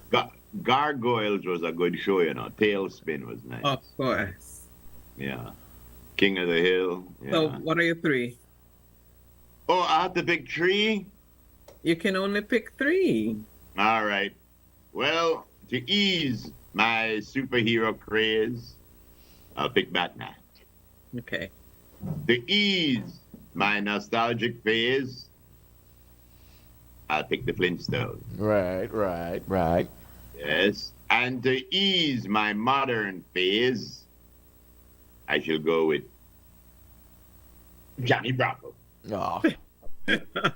Hey, baby. So I would do Gargoyles. Very good, very good. Dragon Ball Z. Oh, my God. What? Lisa Love? Of course. What Dragon Balls? Yes. Well, you said Tom and Jerry, so I won't say Tom and Jerry because, you know. Did you say actually, I didn't pick Tom and Jerry. I picked the Flintstones. I'll do Tom and Jerry. Yeah. Those are my 3. This one hard pick. Yeah, Dragon Ball Z, that's my thing. Johnny Bravo too, but you know, Gargoyle. I never knew you liked dragons. All right. Ball Z. All right, Mr. Frisco. Good day. Flintstones. There you go. Spider-Man. There you go. And Looney Tunes. All right. Yeah. You see, that's unfair because Looney Tunes cover a wide variety. Yeah. Right. So you have to be 2000 Looney Tunes. Yeah. What the best one? The Saturday morning ones that came out. Foghorn Leghorn. If you got Foghorn Leghorn, that's not it. Yeah. That version. That version is the best version. Yep. Boy, But I gotta tell you something. You're exceeding the something of my limitations. Boy. What happened? That's what Foghorn would say. Boy, I say, boy, you're exceeding. I say. Come here, boy. Come here, boy. Look at me when I'm talking to you, son. Yes, listen to me when I'm talking to you, son. What's his name? Yosemite Sam. Yosemite Bozina telling yo, everybody reach for the ceiling and don't stop reaching until you reach it. Right? Exactly. All right. I drew that. Words to live by. But I gotta tell you, Tom and Jerry, I like the old Tom and Jerry's better than the new one. The old one. Just like the old Bugs Bunny, I like the old Bugs Bunny because the new ones, they cut out a lot of they make it so generic now. Yeah. Let's get on your nerves. Yes. All right, what else you got up there, Miss Love? Because we know old school Tuesdays, you shining. Okay. These movies came out in 1996. You can only save 3. The rest will be lost forever. We not show this already? No. What? Matilda, where you going with this boy, Liz? We don't know. What are these movies? I think that we showed them already. Yeah, I remember Space Jam. Right. I remember Matilda. These 3 movies came out. Matilda came out in 1996. There you go. Wow. I can't even see the movies there. What are these?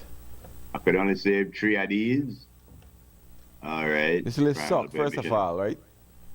Yeah, the list are not the favorite list. Actually, I done dump out all of them. Actually, no, but I would keep Mission Impossible just because of Mission Impossible. Because of Leslie? Mission Impossible and Independence Day. Independence Day, they're up there. I definitely keep that. And I actually like Matilda, you know. I feel like a big punk to say it, but I actually like Matilda. Yeah. Matilda was a good movie. I mean, like, I saw Space Jam like one time and I never interested to see that again. Yeah, Space Jam never. So yeah, I go with that too. I go with Matilda, Independence Day, and Mission Impossible. Yeah, ooh, we got the same thing. We could watch movies together. You make the true fried chicken. In fact, take out Matilda and put Twister.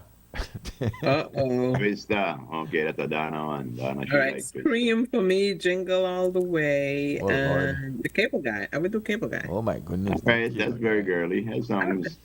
All right. That sounds natural. Next. Yes. What have we here? I know I have to go watch him. You talk as if I'm not a girl. The Rock later. All right. What we look for now? The best couple? Yeah, best couple. All right, very easy. I know what you're gonna do. Very easy, very easy. Yeah. Martin. Yeah, I'd have to say Martin and Gina. So we got Martin and Gina. We got Overton and Sinclair. Mm-hmm. We got Max and Kyle. Oh, Jasmine Guy. Jasmine. What's his name again? Whitney. Whitley. Yeah. And then you got Uncle Phil and Viv. Which Aunt Viv? The first one, Julie and Raquel. So yeah, it's Chris. I'd have to go with Martin. Yeah, okay. And Gina. I say Martin or Whitley and Dwayne. Maybe Whitley and Dwayne. I like those. Second that with Julius and Rochelle because they don't play. Everybody hates Chris, yo, like that, yo. Oh gosh. All right, next. Next, please. La-da-dee, la-da-da-dee-da.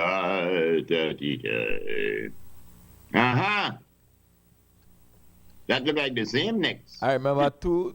What's the next picture? Palace Theater. Mighty Sparrow. $4. If Mighty Sparrow, $4 back then, that was about what? About $70, $75 today. Más o menos. All right, so put up the Mighty Sparrow thing. So what? This is my live or this is my video in a show? Man, not live. We don't have videos back then. You can. A theater, my boy. Yes. But I told you this is where I saw King Short Shirt for the first time in 1981. Me and my mom. Where you think they are performed? I don't know. Island.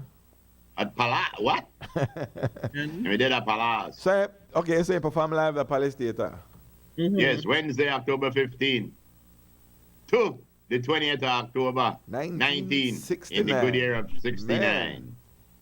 And not only was it Mighty Sparrow, it was his troubadours, because nowadays, if you order somebody got a band, they are come by themselves and you have to provide the band. Tickets were sold at Irma King Store. Who know where Irma King Store was? Right by King Street. You think so? It was, yes, ticket was at Irma's on King Street. Irma's King Street store. Brilliant. No, you brilliant deduced was informed as yet. You deduced correct. Yes. So what the was general admission was $2, extra reserve was $3, and reserve was $4. Yes. And we could also deduce from that Irma had more than one store. Oh, yes. Yeah. Says, okay, so I'm supposed to tell you Frisco that when Byron Lee first came, they performed at the Palace too. Also Muhammad Ali. So, yeah. Muhammad Ali, what he do? He dance. He had a boxing show. He did a boxing exhibition. So thank you so much. Well, no. We're going to okay, so Muhammad Ali can do. Do a boxing exhibition. There was a fighter here in Belize that he did an exhibition with. I forget what his name was. Somebody I make we know right now. No matter that big story. So Muhammad Ali do an exhibition match with one Belizean boxer? Yes. Who got a stats there, man? That big stats, man. Somebody I call in right now. But another missed the point that along with the Mighty Sparrow, you had Seferino, Anthony Richard, Stephen Neal. Okay. And then everybody may dance on Newtown tennis court. After that. Okay, dance follows. Okay. Yeah. After party, they call it? Yes. They call it I after mean. party. Wow. Okay. What else we got up there? Because Hold on. What are your only 2 movies I remember seeing at Palace Theatre? Oh. Remo. Yeah, moving in. No, Reno. The Reno or Remo? Reno. And I remember my Bruce Lee flick. Bruce Lee. Okay. Right, that me night, that never Martini night. But if somewhere you find yourself there, I want Bruce Lee flick me there. I remember I got watch one show. I saw Mary Poppins at Majestic. I also gone watch one of the Jesus show with my granny. And my granny ball in the theater when it's with them in the man. But go to one of them Bruce Lee flick. One lady jump up and 2 big jugs by the front of me. I was like, okay. Yeah. Everybody never say, well, there's some nudity in this movie right here. Yeah. Watch me, Yep. That movie, that Bruce Lee movie, his brother Brock never there in there, but his sister Sudden me there in there. And then his cousin, the ugly one. Ugly? Yeah. Yes. Ugly, Ugly, And Sudden then the Lee, one- and Brock Lee. The one who couldn't take a joke. Seriously was not in there. Seriously, never did any of that. Oh, No. good. Oh gosh, Boy, man. I did tell you. Seriously? Big up seriously. All right. All right, let's get anything else? Of course. Favorite 80s music lady. Yes. Who are these ladies right here?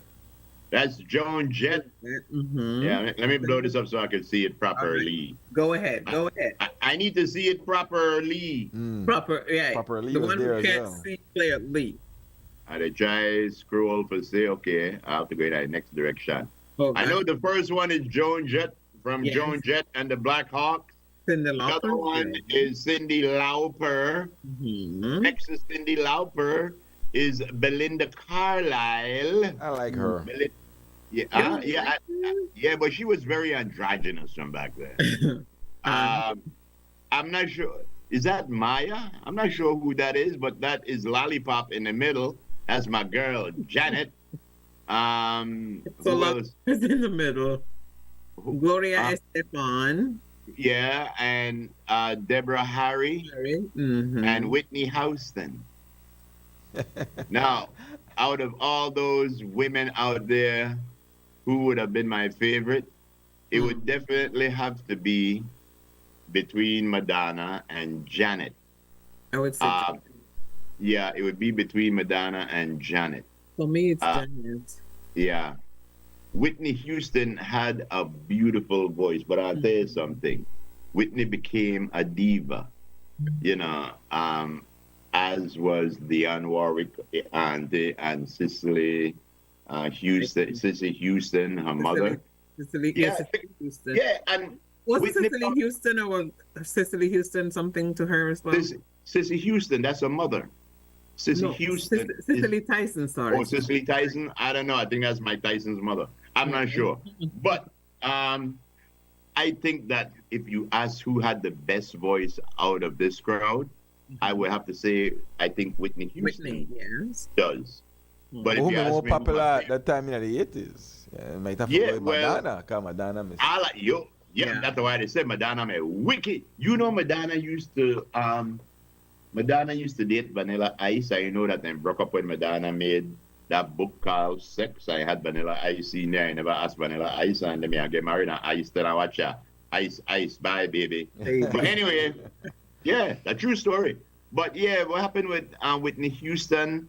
At some point in her career, the most beautiful girl in the area that the girl were pretty. I don't know it pretty.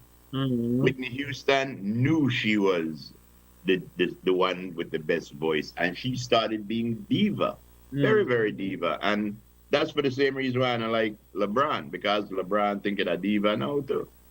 Oh, for I can't talk to I know like where you got dolly make up there, huh? Yes. All right. Anyway. Moving on. All right. Yes. And from the female, we have the male. Okay.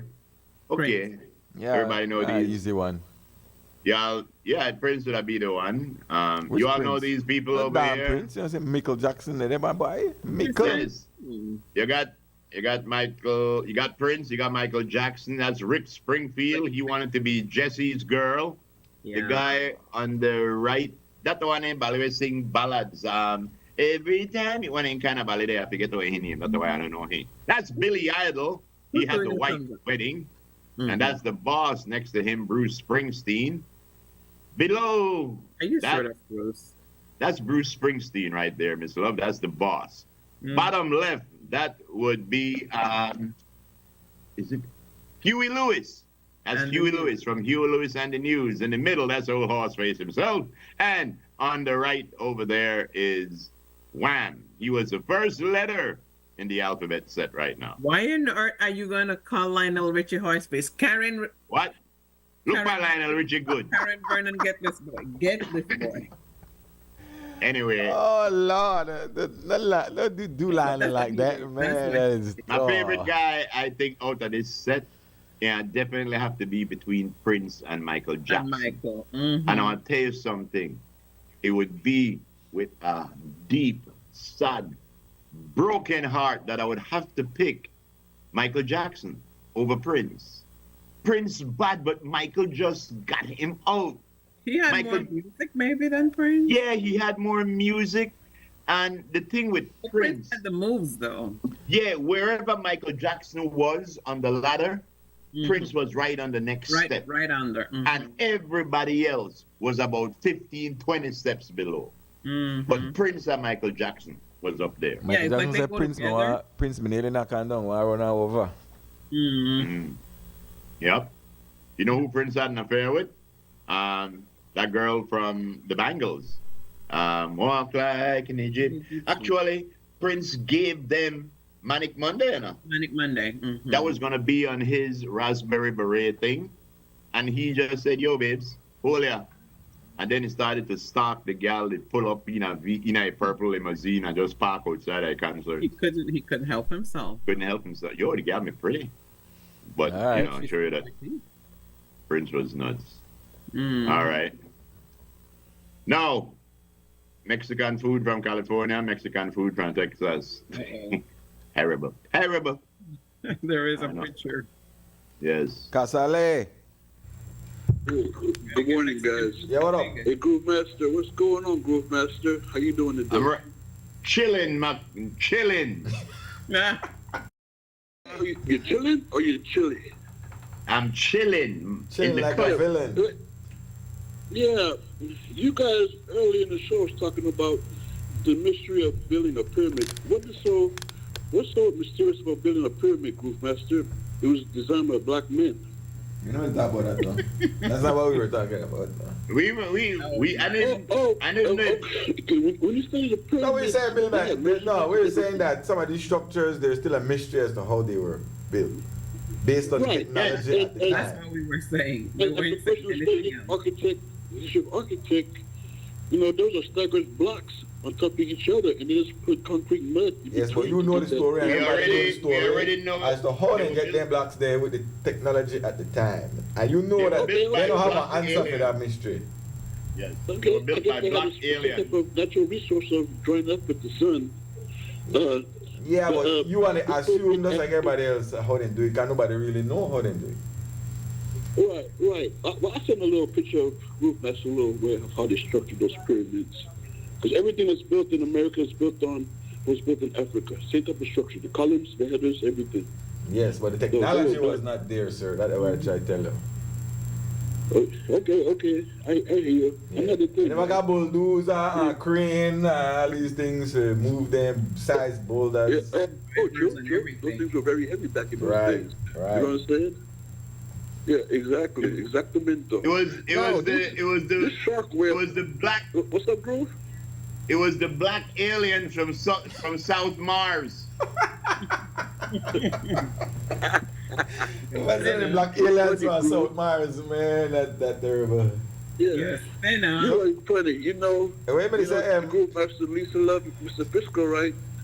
I've been around that shark whale for decades. I don't know if it's that same shark whale that's coming back to that same point every year. It's between Placentia and Tobacco Key Range. You could be able to touch that back in the days, but now the Americans or the Belizeans is getting protected. You can't even go around it and touch it like you used to back in the days. So it's not the first time, because some of my little cousins think that's the first time a shark whale came into that territory. It's been going on for decades and decades. Yeah, we don't allow shark fondling here in our country. No fondling the shark. Right off that. No fondling the shark. Right off that shore where that shark whale is at, National Geographic has an island over there that you can't go to. Me and my boys, we island hop from Kangni Range to Placentia. Belize has so much good waters and everything. I want to pick up the Coast Guards. Since the Coast Guard's been on my boys' island, the water's been more quiet.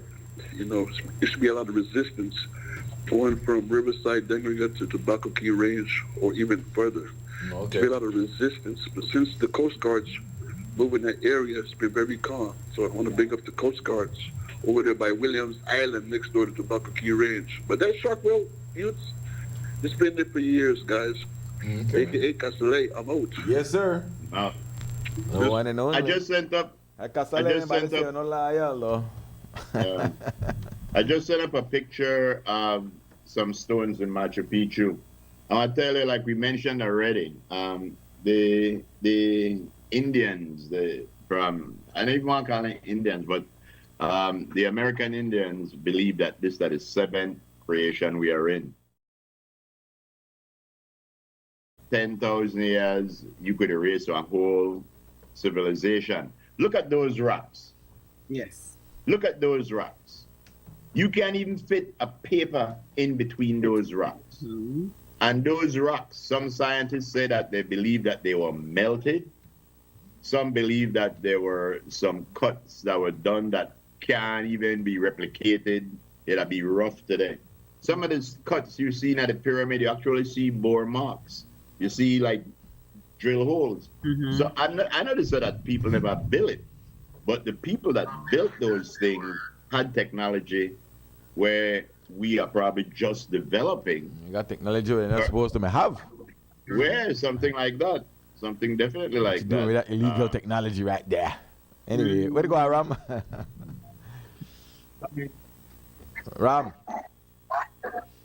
Yeah, greeting, brothers and sister Mona Lisa. Hello. Hello. You guys getting ready for that Easter holiday? I wish you enjoy yourself.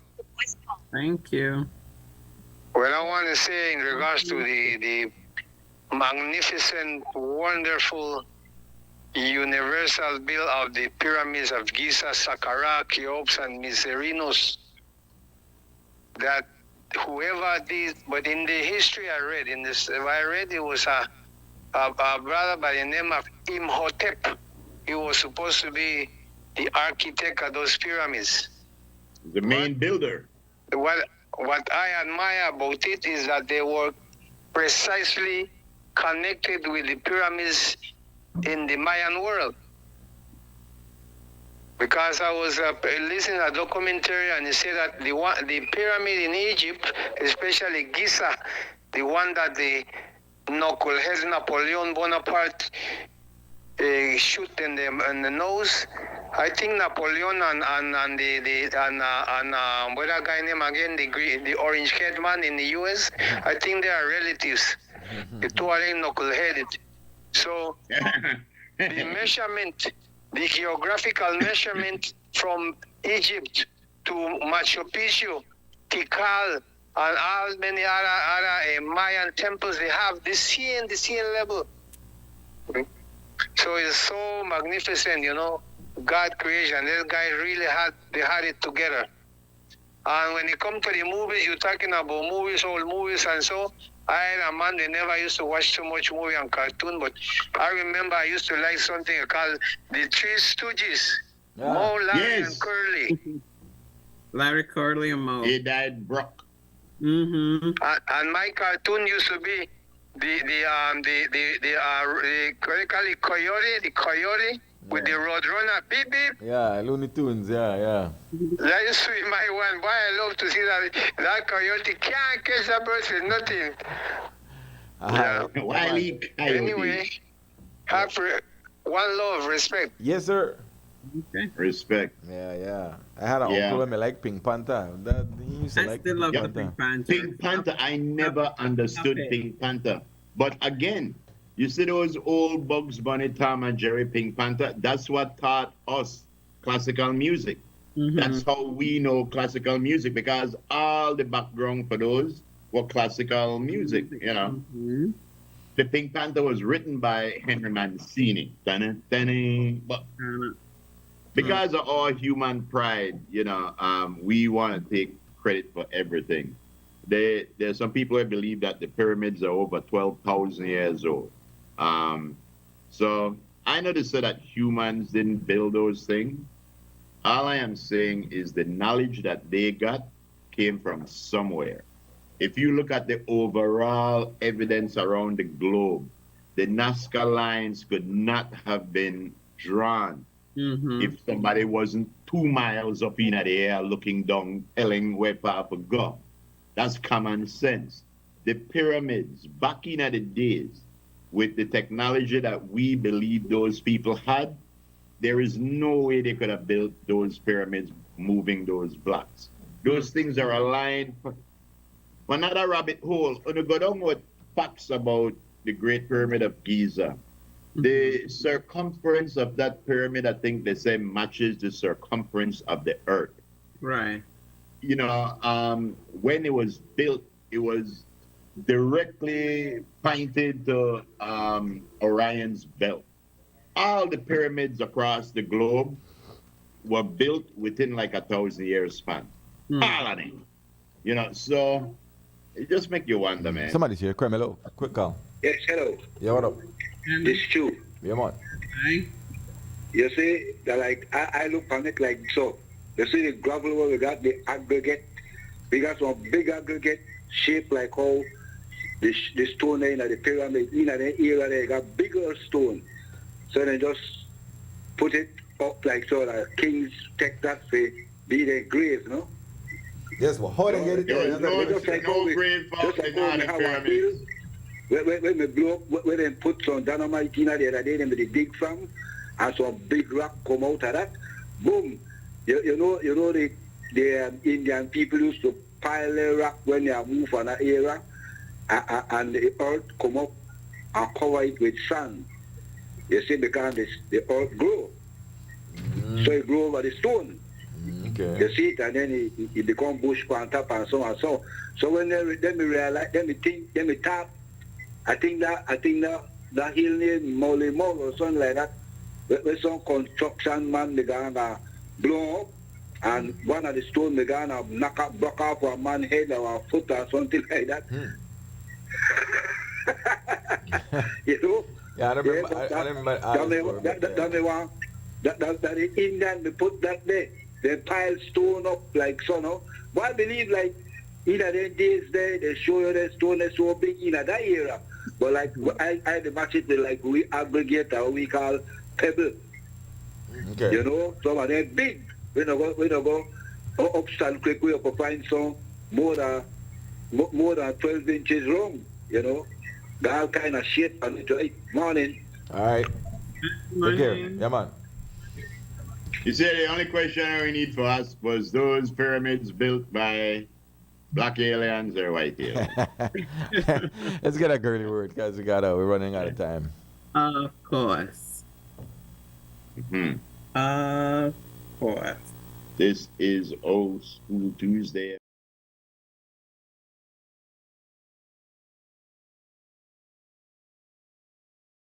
Come on, Frisco. It says, to be happy, you must let go of what's gone.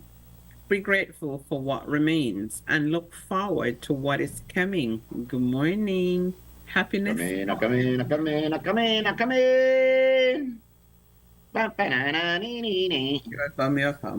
So yes. So to be happy, you must let go of what's gone Be grateful for what remains and look forward to what is coming. What is coming? Good morning. That's right. Happiness. Good morning.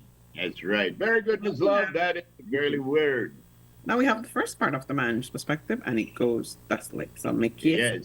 Yes. Man's perspective. With pride, there are many curses. With humility, there come many blessings. Hey, be humble. Yes, be humble. Sit down. Be humble. Speaking about humble, ladies and gentlemen, Mr. Frisco. Mr. Friskish. Yes, we don't have time for a second perspective, so let's jump into the weather. Third happy Marriage Day. Ladies and gentlemen, I only got a chance to book one weather person today, so let me. All right, ladies and gentlemen, Miss Vitlong, Miss Vitlong is here. Put your hands together for the one and only Sheila, that's Sheila, right? Sheila Vitlong. Wee. What? Gently fair weather will prevail today, then an increase in shower activities is expected later tonight. In our forecast, sunny with a few cloudy spells today and cloudy at times. Tonight, showers, if any, will be isolated today. Then, an increase in shower activity is expected along. Hey, Lisa. Yes, Pat? Well on. Hi, Joe.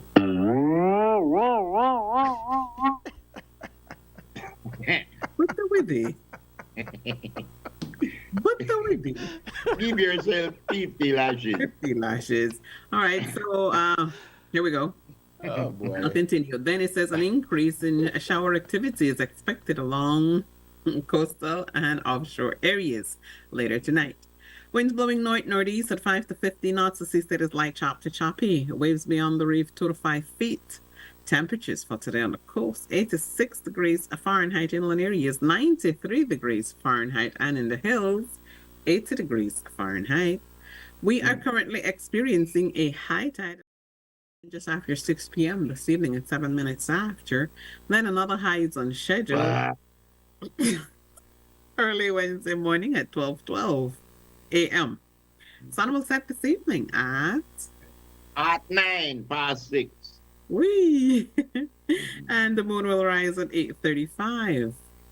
In our outlook, it says this is for Wednesday night. Skies will be mostly cloudy, a few showers, periods of rain, and a low chance of an isolated thunderstorm will affect the country.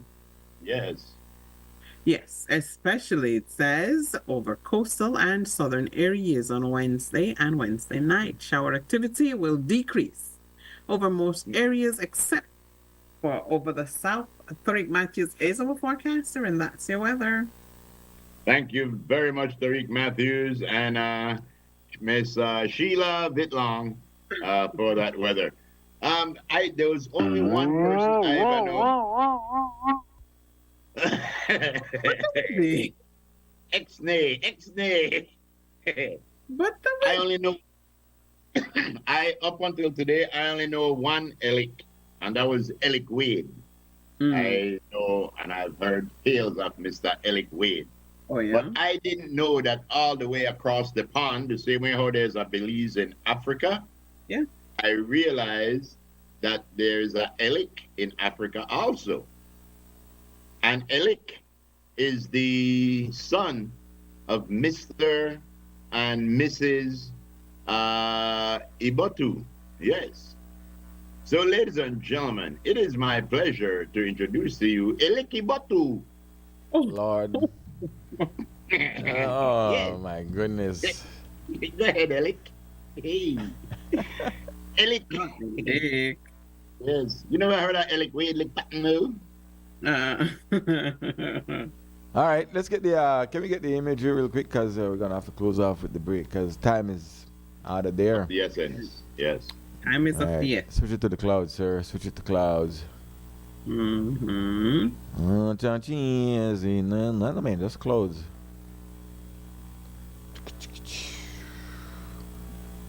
Let's go to the, well, you can see they are approaching And we spoke about this last week.